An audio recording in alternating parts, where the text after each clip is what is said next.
Special theme shows of the day. Today it's going to be kids and money. We're going to talk allowances, money, stocks, savings, bonds, banks, all these things so that we can get the kids to grow up to be financially savvy. We've got a child saving expert here as well, Brian Medlin. He's going to be joining us. So go grab a VCR, go turn it on, and start taping the show because this is going to be a good one. I'm Rob Black. Growing number of young adults step out in the real world unprepared for difficult economic realities they will later face in response. Bay Area investment expert Brian Medlin launched a company, Money 101, so he could teach children how to handle money. And he's live in studio with more on his new venture with us. Brian, welcome to the show. Thank you. Now, how can you teach kids to value money when they don't really have jobs? Well, that's the important thing.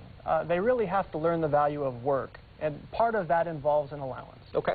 So some parents think allowances are good. Some parents think that the kids should be carrying their own weight anyway. Allowances are absolutely good. Okay. It does a number of positive things. It teaches kids character. Yep. It teaches them the value of money, and it also teaches them the value of work. How old do you start an allowance?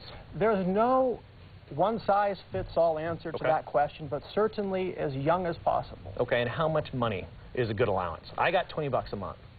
Yeah, that doesn't sound good anymore. Yeah, there's no one-size-fits-all answer to that question, unfortunately. I think parents have a good sense of what's appropriate and what's not appropriate. How do you teach kids the difference between short-term, where they want to save money for a video game, versus mid-term, where they save money for college, versus long-term, where they save money for a house? Right. Should 5-year-old kids be thinking about a house? It's not too early. Okay. It's never too early to start. Okay. That's for sure. Yeah. But it is important to have short-term, intermediate-term, and long-term goals. Okay. Let me give you some examples. Give me some examples. A small toy, great short-term goal. Okay. It's within easy reach. This is something kids can achieve sooner rather than later. An intermediate-term goal, maybe it's an iPod. It's kind of a pricier item. Okay. And it's great that kids experience the process of delaying gratification and working for something. Long-term goal, maybe for kids, it's as daunting a task as retirement is for adults. It's a car. Every kid's going to eventually be 16, so they're going to want a car, and that's a great opportunity.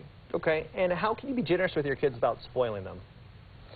That's another good question. I think that sometimes there's a tendency to give too much money, and it's important not to do that because it undermines the value of money in a kid's mind. We have a couple more questions for you as far as kids and allowance. It seems to be a big buzz so far today. How can you format an allowance so that it's actually a success tool versus you know, something that it's kind of like just throwing money at a kid? Great question. It's always nice to structure an allowance. Mm-hmm. Make kids understand that if they do X chores, yep, they'll make a fixed amount of money. But maybe you can go a step further.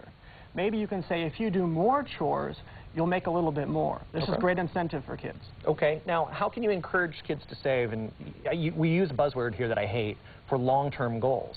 How can you tell them, you know, $25 at age 5 is going to get you $1 million because it's out of context? Right. It seems so far removed for kids. Mm-hmm. But the trick is to harness their ambitions. Kids have appetites. They have big eyes. You know, they want so many things. And it's important to harness that and making them save for it and reminding them of how badly they want something. Sure. That's a great way to get them focused. The sooner you start, the more excited you get about money. Let the kids make some mistakes. They're going to hit some home runs. Get them exposed to it. I got started to it early on, and it paid off for me.